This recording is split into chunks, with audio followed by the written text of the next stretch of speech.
जी, आगे हैं। बात हो रही थी एनर्जी की। चिल्ले वजाइफ भी इसलिए किए जाते हैं कि आपको एनर्जी मिले। आप कोई भी तपस्या करते हैं इसलिए कि आपको एनर्जी मिले। लेकिन इबादत से आपको बेपनाह एनर्जी मिलती है। इस एनर्जी को आप इस्तेमाल में ला सकते हैं। यह आपकी मिल्कियत है। यह आपके तसर्रुफ में आ सकती है। इसलिए मैंने आपको कोई भी ऐसा काम नहीं बताया, ना कोई चिल्ला वजीफा दिया है, ना ही कोई लंबी चौड़ी जो है ना कब्रिस्तान में जाने की, ना पानी में खड़े होने की, ना पहाड़ में जाने की। मैंने आपको एक ही बात बताई है कि आप यकसुई पैदा कर लें। और जब आप यकसुई पैदा कर लेंगे तो जो आपकी रूहानियत बिखरी हुई है, आपके अंदर जमा है, वो फिर बाहर आना शुरू हो जाएगी। उसके बाहर लाने के लिए यकसुई का होना बुनियादी जरूरत है। अगर आप यकसू हो जाते हैं तो आप कोई भी काम कर सकते हैं। मैंने आपको एक सिंपल सी बात बताई है। एक आदमी 40 दिन में एक अनदेखी चीज को, हमजात को, मुअक्किलात को, जिन्नात को वो विजुअल कर सकता है, सामने ला सकता है। आप अंदाजा लगा सकते हैं उसने कितनी एनर्जी सर्फ की है।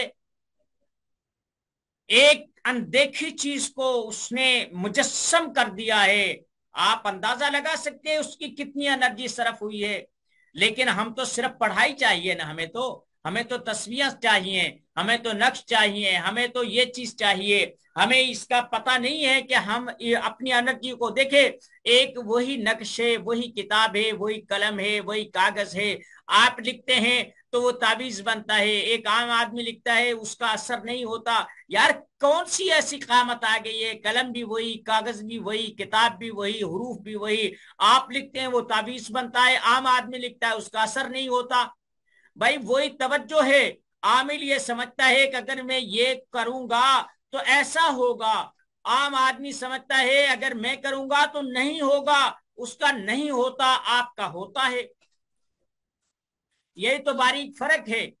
यही तो एक बुनियादी चीज है जो मैं आपको समझाना चाहता हूं कि आपने अपनी रूहानियत से कैसे काम लेता है। देखिए, दरूद पाक, इस्तगफार किसी हिस्सा, किसी का हिस्सा नहीं है, लवाजमात नहीं है। लेकिन ये आपके लिए, आप जो आप चिल्ला वजीफा करते हैं, जो आप सिग्नल भेजते हैं, ये आपके सिग्नल को प्यूरिफाई करते हैं, ये आपके सिग्नल्स को साफ करते हैं, इनको क्लियर करते हैं। कि वो जो सिग्नल जैसे आपके मोबाइल में आते हैं, आपका नेट में आते हैं, आप जिन सिग्नल से आप मुझसे राब्ते में हैं, वो ऐसे ही जब दरूद पाक और इस्तगफार कर लेते हैं तो फिर इससे जो आप दुआ पढ़ते हैं, कोई तावीज लिखते हैं, कोई सूरत पढ़ते हैं, उनसे वो जो सिग्नल्स होते हैं वो फिर बराह रास्त हो जाते हैं। वो उनकी एक्सेस बढ़ जाती है और आपका काम अच्छे अंदाज में हो जाता है। बात को समझे मेरी, कि आप जिंदों से ही नहीं, मुर्दों से भी काम ले सकते हैं।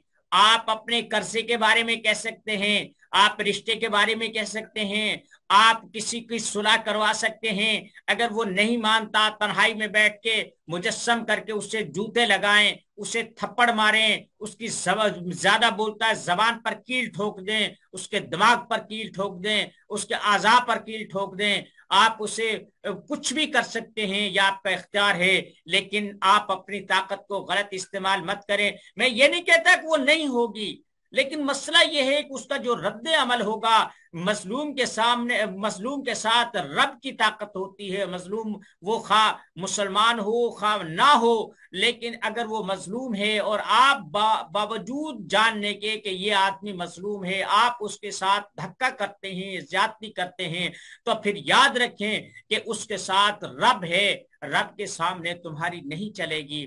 सबसे पहले आप ये देख लें कि जो आदमी बता रहा है वो मजलूम है भी है, या फिर वो आपको धोखा दे रहा है। बाज दफा ऐसा होता है कि हकीकत कुछ और होती है। वो आपको धोखा दही से इस काम के लिए आमादा कर लेता है। जब आपको पता चलता है तो आप पछताते हैं, या पैसे की लालच में अंधे होकर वो काम करते हैं। नहीं, रोजी तो अल्लाह ने देनी है। आप हलाल काम करें, थोड़ा कर लें, अल्लाह उसमें बरकत देगा। लेकिन आप हराम करके ज्यादा ले लेंगे تو وہ زیادہ جو ہے آپ کے لیے بھی آفت کا سبب بنے گا۔ یار وہ کھانا چاہے وہ آدھی روٹی کیوں نہ ہو، جو میری صحت کے لیے نافع ہو، میری تندرست کے لیے اچھا ہو، میری زندگی کو بڑھانے کے لیے وہ معاون ثابت ہو، اس کھانے سے چاہے وہ مرغ مسلم ہی کیوں نہ ہو، گھی میں چپڑی ہوئی روٹی ہی کیوں نہ ہو، جو میرے لیے ہلاکت کا سبب بنے، اس سے یہ سوکھی روٹی اچھی ہے۔ بس میں نے آپ کو بتا دیا، آپ کے پاس روحانیت کی کمی نہیں ہے، آپ کے پاس طاقت کی کمی نہیں ہے، آپ کے پاس آپ کو کسی چلے کی ضرورت نہیں ہے۔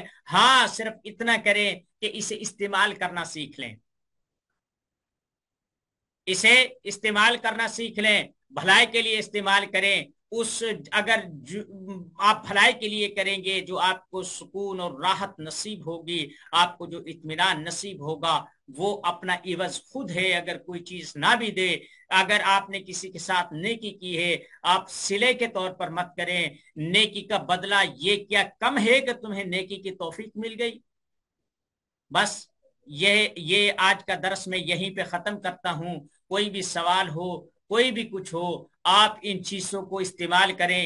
اللہ آپ کو یہ چیزیں کرنا سکھا دے، ان میں برکت دے دے، اور آپ کے ہاتھ سے کسی مظلوم کو محفوظ رکھے۔ ظالم سے آپ ٹکرائیں، آپ کو بھی مزہ آئے، ظالم کو بھی پتا چلے کسی کے ہاتھ میں ہاتھ دیا ہے، مظلوم کا آپ ساتھ دیں، اور کوشش کریں غریب، یتیم، بیوہ، ان لوگوں کے ساتھ آپ جو ہے نا بھلائی کا معاملہ کریں۔ یہ جب آئے نا، ان سے پیسے لینے کے بجائے کچھ تھوڑا بہت خرچ دے دیا کریں۔ یہ اتنی انمول دعائیں دیتے ہیں، ایسے خلوص سے دعائیں دیتے ہیں، بس میں کیا بتاؤں، ان کی لذت ہی کچھ اور ہوتی ہے۔ آپ دو طبقے رکھیں، جو بڑی بڑی موٹی گردن کے مریض آتے ہیں، ان کی گردن سے ماंس اتار کر کھا جائیں، پرواہ نہیں ہے، بھاری بھاری فیسیں لیں، آپ لاکھ لاکھ فیس لیں، اللہ آپ کو برکت دے، آپ لاکھ روپے لیں، اور آپ لاکھ روپے لے کر اگر اس میں کامیاب ہوتے ہیں تو میری دعا ہے آپ کامیاب ہوں۔ مجھے خوشی ہوگی کہ کوئی مولوی، کوئی ملا مولوی اچھی حالت میں ہے، اچھی گاڑی میں ہے، اچھے گھر میں رہتا ہے، اچھا رزق کھاتا ہے، اس کے ہاتھ سے خیرات نکلتی ہے، وہ صرف مانگتا ہی نہیں ہے، دیتا بھی ہے۔ اللہ تعالیٰ آپ کے علم و عمل میں برکت نصیب فرمائے۔ آج کی کلاس اتنی ہی کافی ہے، میرا خیال ہے کہ